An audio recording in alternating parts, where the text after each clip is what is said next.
Hey everyone, welcome back. Today we're comparing two powerful automation tools, N8n and Flowise or versus Flowise.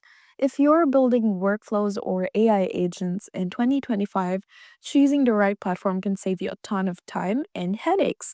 Let's break down which one fits your needs best.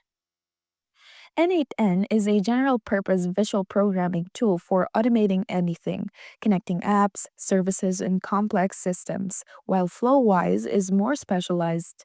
It's made for building AI agents and LLM powered chatbots fast and easy. So your choice really depends on what you're building. N8n shines with a massive node library, open source flexibility you can self host, and scalability for complex workflows and tons of integrations. It's perfect for teams that want total control.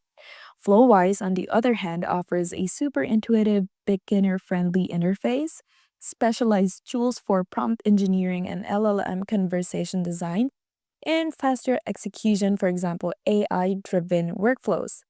Use N8n if you want a full automation system. Use Flowise if you mainly need to build chatbots, virtual assistants, or simple AI apps. I also checked out real user feedback. On Reddit, developers say Flowise is awesome for quick AI projects, but limited when you need bigger automation chains.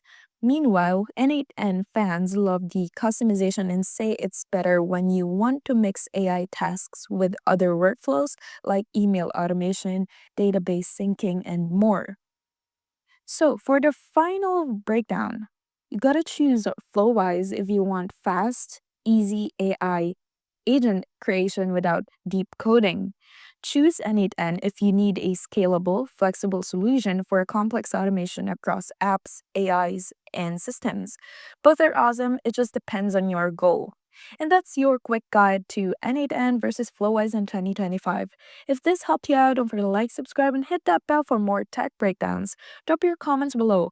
Which one are you choosing? See you next time.